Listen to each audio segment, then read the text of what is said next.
Salut tout le monde, c'est là tous. Alors avant de partir à Bordeaux, petite présentation un peu des deux listes que je vais jouer. On pouvait apporter deux listes en effet pour cette convention. Euh, bien tout simplement une bleue et une rouge comme on dit, hein, une OTAN et une pacte de Varsovie, URSS, etc. Donc vous savez que la dernière fois j'étais allé à Abbeville avec une liste américaine mais un peu plus petite que celle-ci par question de transport. Donc là j'ai un peu plus diversifier la liste. Je pense qu'elle est un peu plus sympa. La dernière fois, il faut se rappeler, j'avais pas gagné un seul match, j'avais fait un match nul. Donc voilà. Là, on va essayer de faire un petit peu mieux, hein. On vise au moins une victoire euh, avec chacune des listes. Voilà, ce serait un truc pas mal. Alors, je sais pas trop comment ça fonctionne en termes de résultats, mais voilà. L'idée, ça serait quand même de gagner deux petits matchs avec chacune de ces listes. Alors, cette fois-ci, hein, j'avais remarqué la dernière fois qu'il me manquait clairement de l'infanterie pour tenir les positions. J'ai remédié à ça. Et aussi, j'ai abandonné le fait de jouer avec des Bradley. Donc, je suis parti plutôt, même s'ils étaient scouts, etc., ben, ils s'étaient fait assez ouvrir. Donc là, je suis parti sur une mech, une M113 mech combat team, qui est pas mal. J'ai quand même eu mes Bradley. Je vous rappelle qu'en fait, mon idée, c'est quand même de jouer du matériel américain, en particulier les Abrams. Donc voilà, j'essaye de trouver une liste qui puisse ne pas être ridicule avec des Abrams. Et donc là, je me suis basé donc sur avoir une empreinte un peu sur la table, un peu plus importante que d'habitude, avec pas mal de M113, appuyés par de l'infanterie évidemment. Les M1A1 Abrams, donc c'est pas les meilleurs, mais ceux-là quand même tankent pas mal. Ils ont un front de 19, un canon anti-tank 22, quelque chose comme ça. Ensuite, deux unités de Bradley, je les ai quand même mises parce que bon, j'aime bien le char, etc. et que j'essaye de persévérer avec. On verra ce que ça fera lors de ce tournoi. Et les M106 Heavy Mortar Platoon. Alors, ça fait quand même une belle formation, 68 points. Et on va avoir du support. Alors, il y a un observateur qui me permettra un peu, vu que j'ai qu'une seule formation, de pouvoir comme ça m'ouvrir des nouvelles opportunités de cible. On va avoir des MLRS. Alors, 3 MLRS. Pourquoi les MLRS? Mais parce que je les ai, hein, je les ai récupérés à quelqu'un la dernière fois sur la convention à Saumur. Et en fait, le MLRS, ce qui me permet, c'est d'avoir un gros template euh, et donc de pouvoir un peu comme ça, je l'imagine, déloger l'infanterie. Donc l'idée, c'est avec le MLRS, déloger l'infanterie et avec les mortiers aussi, hein, de faire de la fumée. En sachant que j'ai pris la possibilité de créer un minlet si je suis dans des positions défensives. À voir si ça sert. Voilà. Ensuite, on aura 4 VDAS AA Platoon. Donc là, c'est de l'anti-aérien, mais en mode gun. Donc ça peut à la fois permettre de sortir l'artillerie de l'infanterie retranchée, mais aussi de faire l'anti-aérien. Je pense que c'est indispensable selon moi. Ensuite, on va avoir des militas, des miliciens. Ça, c'est vraiment la petite particularité de la liste. Il y en a deux. L'idée là, c'est d'aller déloger l'arrière des troupes de l'URSS, tout ce qui est anti-aérien et artillerie, et ainsi pouvoir un peu faire souffler mes unités et pouvoir faire entrer potentiellement les arrières et les cobras plus facilement. Enfin, du moins qu'ils apportent un soutien plus facilement. Voilà, c'est ma petite unité un peu test à ce tournoi. On verra sur le retour qu'est-ce que ça envoie. Deux Cobras, parce qu'il fallait mettre 9 points. Je suis pas certain que ça soit hyper intéressant. Malgré tout, je les ai mis parce que la dernière fois, même si j'avais fait un plutôt bon retour c'était des Apaches, je me rends bien compte qu'ils étaient trop chers et que ben, là, il fallait avoir un petit support aérien un peu plus disponible et moins cher. Les arrières, je pense que c'est un auto-include lorsqu'on est américain et britannique, lorsqu'on peut avoir ces avions-là.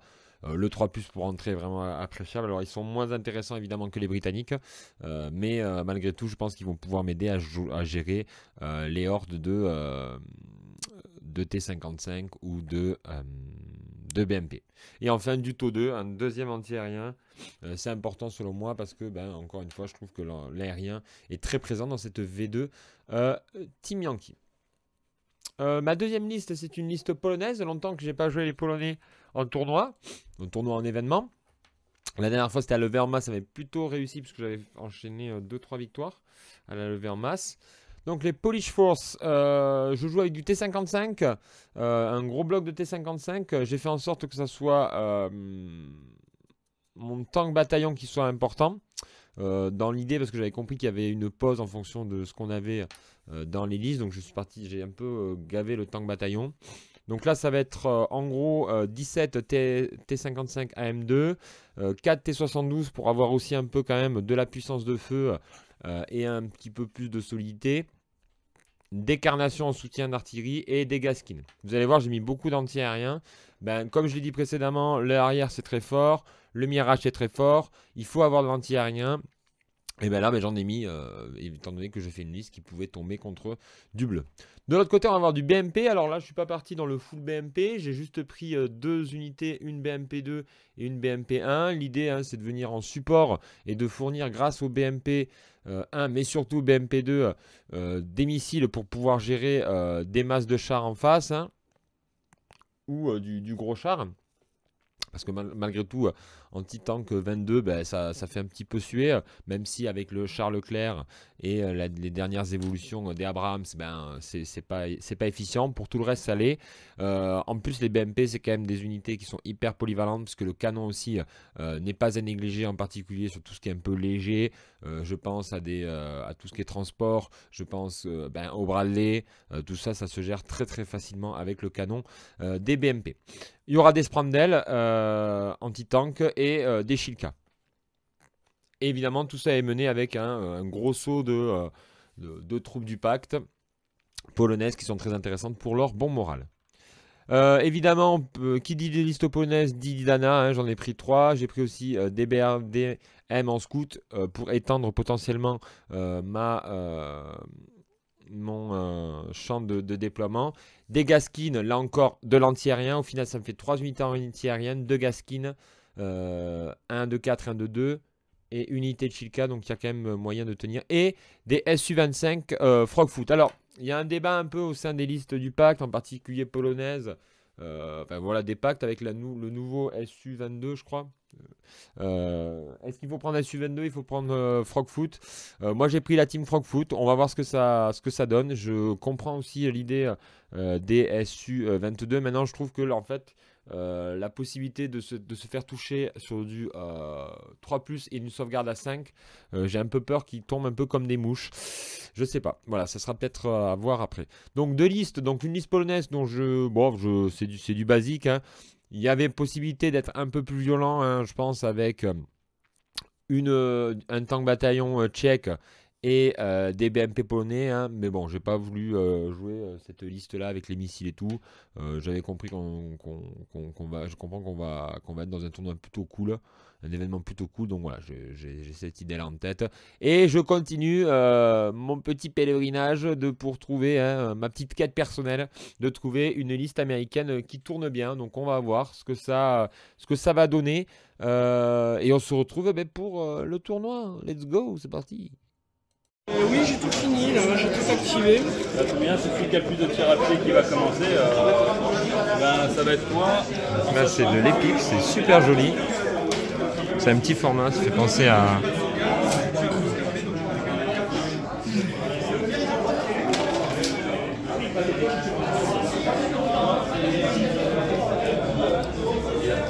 Necron. T'es pas obligé de sortir Là, c'est dessus du parce que taux. c'est un gros truc. T'es pas obligé de les sortir dessus. Là, c'est de l'Eldar.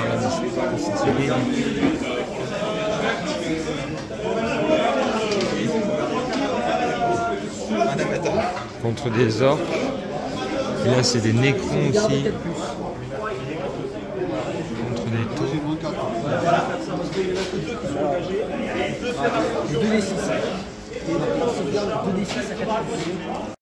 Première partie face à, donc je joue mes Américains finalement, face à une liste très similaire à la mienne. Et donc voilà, je suis à l'offensive. Et donc ça va être compliqué pour moi d'attaquer quand même. Donc on va voir ce que ça donne. Donc deuxième partie, façade de l'iranien. Donc l'iranien, il y a de tout. Il y a de l'américain, il y a du russe, il y a de l'anglais. Ça joue tout l'iranien. Et moi, je rejoue mes américains.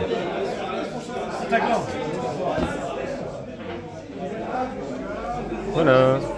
On va voir ce que ça va donner, mais je le sens pas trop bien.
Donc c'est parti, bon il pleut, hein, voilà, c'est pas très grave en soi à faire avec, mais là on va essayer un peu de voir le bord de Garonne.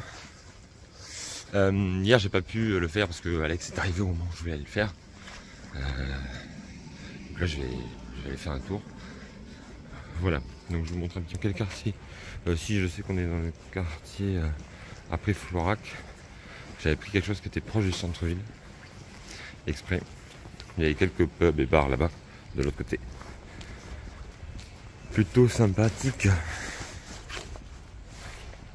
Voilà. On voit bien quand même que c'est très différent de Toulouse, puisque là on est plutôt sur des pierres. Il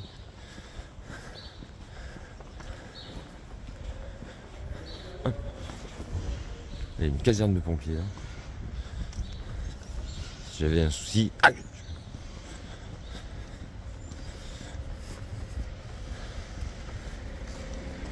Et elle va partir.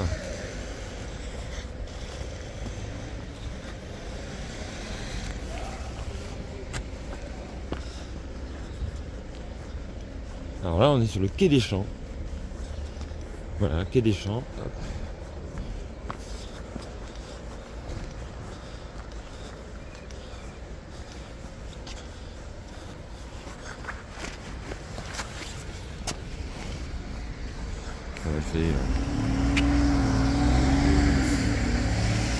Alors ne me demandez pas ce que c'est, j'y connais rien.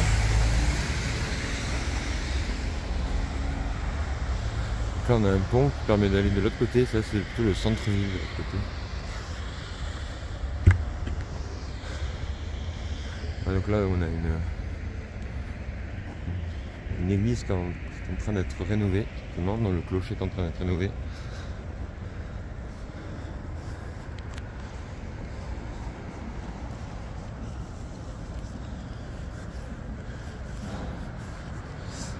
Peut-être que hier la vue aurait été plus jolie, je vous avoue. Donc là voilà, c'était un peu, c'est une place où il y avait des bars et tout, il y avait pas mal de. Si, il y a le tram qui passe dans le bus, donc c'était assez central on va dire. Voilà. Là c'est la place de Stalingrad. Avec un lion. Voilà. Je sais pas pourquoi il y a un lion, mais il y a un lion. Et donc là, quel joli pont aussi. Le pont de pierre, voilà.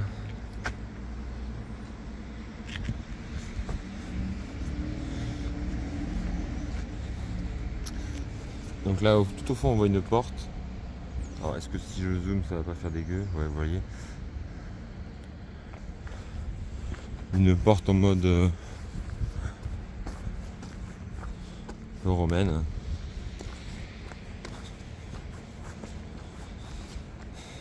Et voilà. Et en face, de très beaux bâtiments Ouais. Haussmannien, un peu à la typique de Bordeaux, on va dire. Voilà, donc je peux pas vous faire je peux pas vous montrer Bordeaux au centre-ville, mais voilà, ça vous fait un petit aperçu de mon périple. Il est tôt, comme souvent quand on fait des tournois. Partie de défense où je vais devoir défendre face à un assaut d'un Américain. Je joue polonais. Je suis dans cette zone-là, là. Je dois défendre ça et ça. Et donc Raphaël a mis une grande partie de cette troupe ici, donc ça donne une sous ici. Et moi j'ai des réserves qui vont rentrer à partir du tour 1. Donc le premier, par erreur, sur un malentendu, c'est Alex. Avec 4 victoires. Du coup, on a des lots. Donc, d'abord, un objectif.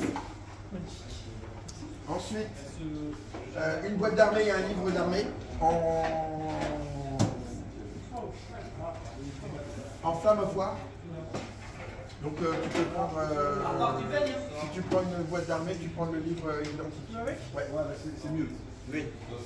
C'est compliqué parce que celui-là je l'ai déjà, mais j'ai pas le livre. Celui-là je l'ai pas, mais j'ai le livre. T'as merdé.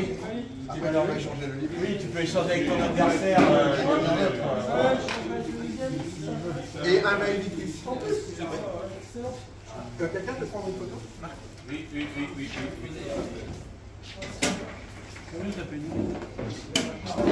Non mais c'est le deuxième, c'est improbable. Le Maïviti, c'est un principe quel? T'as reçu combien? Ils m'ont payé 250.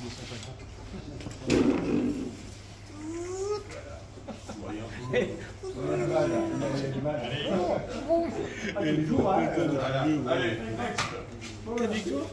Du coup, le deuxième avec 4 victoires, mais plus de pertes, c'est Raphaël. et ça c'est Donc complètement Raphaël, il va falloir qu'il se déplace jusqu'ici pour récupérer son objectif. Raphaël, il gagne aussi, donc du coup la boîte a laissé et un Baevitis. Et le livre d'armée. Non, le livre d'armée, non. Et une photo. Et non, t'as honte, c'est ça? Alors c'est mon père, j'en ai déjà dit. Donc c'est l'heure du bilan. Donc après quelques jours de cette convention, Team Yankee à Historine à Bordeaux. Donc j'étais super bien reçu. Merci à tous ceux qui ont organisé cette convention. C'était enfin ce tournoi, convention, je sais plus exactement. C'était très sympa. Vous avez vu donc j'ai fait 4 parties. Il y a la troisième que j'ai oublié de filmer.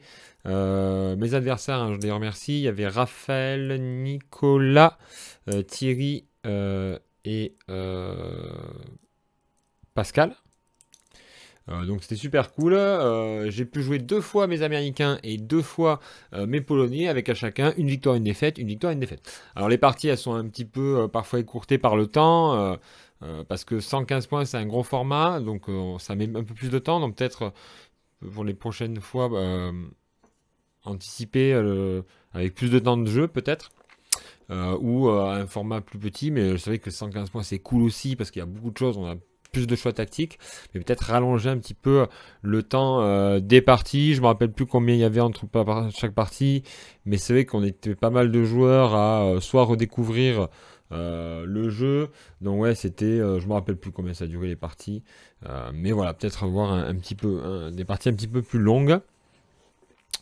Quoi qu'il en soit, c'était cool. Donc je l'ai dit, c'était plus, j'ai un peu plus performé, on va dire, que la dernière fois quand j'étais monté à Abbeville. Mais évidemment, hein, ça, parce que c'était lié aussi aux armées que j'avais pu aligner cette fois-ci. La première partie, je pense que si elle avait duré plus longtemps, j'aurais perdu parce que la masse de Tchécoslovaques était trop importante pour mes Américains et puis il y a eu quelques petites erreurs de mon côté. Mais à l'inverse, la dernière, ben, c'est l'inverse. Si on fait durer le temps, c'est moi qui la remporte face à Raphaël. Donc le temps c'est finalement assez égalisé sur l'ensemble du week-end, mais ça enlevait pas le plaisir de jeu. Donc ça c'était plutôt cool. Des armées très diverses, alors qui variaient entre l'élite et la masse. Donc voilà, plutôt cool. Alex qui remporte le tournoi avec une armée plutôt elle d'élite, puisque c'était les parachutistes soviétiques il me semble. Donc bravo à lui. Moi je suis plutôt content dans l'ensemble des résultats. Je continue mon bâton de pèlerin avec l'armée US que vous voyez en fond. Je suis sûr qu'elle est capable de faire quelque chose, et surtout en la jouant avec les Abrahams. Alors pas forcément les top, mais voilà, c'est vrai que j'aimerais arriver à trouver une liste.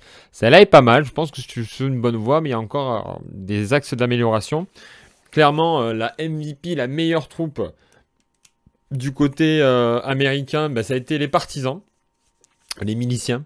Ils ont surperformé. C'est vraiment un enfer parce que ça pop derrière les unités ennemies, ça va péter les anti-aériens ou l'artillerie adverse, et après ils se sont baladés, en particulier face à la partie où je perds malgré tout contre les Iraniens de Thierry me semble. Et ben là honnêtement si j'avais pas eu, c'est eux qui m'ont fait une grande partie, ouais c'est face à Thierry, mais c'est eux qui m'ont fait une grande partie de la game puisqu'ils ont abattu pas mal d'unités ennemies, parce que à chaque fois que les mecs arrivent et tirent d'arrière ou de côté avec du RPG, c'est hyper fort. Donc ça c'est plutôt intéressant. Les Cobras, non c'est pas les Cobras, c'est les autres que j'avais. Si c'est les Cobras que j'avais, n'ont pas vraiment servi. À deux, ils étaient trop isolés, et clairement grosse déception pour eux. Les arrières, ils font peser sur l'ennemi une crainte, mais finalement l'anti-aérien ennemi étant assez important, ils n'ont pas non plus été hyper performants. D'un autre côté, moi dans l'ensemble pour l'américain c'est ça qui a plutôt bien tenu. En gros ce que je dois retenir de mes parties. Donc il faut continuer à creuser du côté de l'américain, voir comment essayer de gagner en nombre, surtout face à les spams d'unités et de chars pas chers côté OTAN. Je pense que clairement, côté pacte, pas besoin d'avoir du taux 2, peut-être revenir à du taux classique, ça déjà je l'avais vu. Et la petite unité de Rocco MV pourrait permettre d'apporter quasiment deux anti-chars encore. Donc voilà, je vais continuer à creuser, mais je reviendrai encore avec de l'américain, parce que j'y crois. De l'autre côté, on avait mon armée polonaise, qui elle aussi s'est pas mal démerdée. Alors, finalement, ce qui m'a pas mal réussi sur les deux parties, alors la première partie, c'est les T-72 qui ont bien tenu un objectif, et la masse d'infanterie elle aussi qui a été hyper performante. Et finalement, c'est les T-55 qui ont été un peu décevants. Malgré tout, ils ont beaucoup de pénalités pour pouvoir toucher. Alors certes, ils arrivent en masse, mais ils ont parfois du mal à toucher leur cible. Alors quand ils touchent, ça fait mal, mais bon, voilà, ils sont un peu lents. Et leur portée est assez courte, et donc ça c'est vraiment parce que j'avais aligné le tournoi à Abbeville plus là 2 parties au début avec des Américains. Quand tu repasses avec du polonais, tu dis ah je tire qu'à 80 ou à 70, c'est pas beaucoup en fait. Donc voilà, donc ça demande le mouvement, et c'est un autre style de jeu, donc parfois c'est un peu compliqué dans le même tournoi d'enchaîner les deux, mais au contraire ça permet un peu de varier, et moi je trouve ça plutôt cool. Ce qu'on fait le café, c'est assez facile, c'est les piétons et les BMP. Et sur la partie où je défends, là, ou que je perds face à Raphaël, c'est une erreur de ma part, je pense, d'avoir joué la nuit, puisque ça l'avantageait plus à lui. Par contre, là, je trouve que j'ai plutôt bien réussi à défendre, et l'arrivée des T-55 en masse commençait à faire un petit peu basculer la partie. Donc voilà. Dans l'ensemble, je trouve que la liste polonaise était plus équilibrée. Maintenant, j'aimerais tester le T72. On a discuté avec Raphaël, il avait une liste polonaise qui a très bien performé sur les parties précédentes, et je pense que mes prochains tests en polonais, on va un peu quitter le spam de BMP, qui est très fort, qui est très sympa à jouer aussi, pour aller vers peut-être du T72B. Voilà, parce que pour un peu tester ça aussi. Quoi qu'il en soit, je trouve que ça soit le format ou les dans grande table, moi c'est un grand oui. Et je pense qu'à présent, avec Alex, quand au club on fera du Team Yankee, on essaiera de jouer sur des tables de ces dimensions-là. Puisque je trouve que c'est beaucoup plus plaisant et ça fait moins garage à char, ce qu'on peut voir parfois sur le format 180 par 120. Voilà, n'hésitez pas à liker, à partager, à faire un petit commentaire. On se retrouve très vite. Le prochain échéances pour Flame of War, eh ben, il y avait ce week-end la petite convention qu'on a faite sur Toulouse. Je sais qu'il y a un Firestorm qui se prépare à Lyon. Et évidemment, début juillet, vous aurez aussi, fin juin, début juillet, vous aurez la préparation de l'équipe de France, Flame of War, pour le TC. Et normalement, il y a à Saumur, je vous rappelle, qu'il y aura aussi normalement un événement Flame of War Team Yankee à voir les prochaines news. Donc on se retrouvera certainement là-bas aussi. Allez, je vous dis à bientôt. Ciao!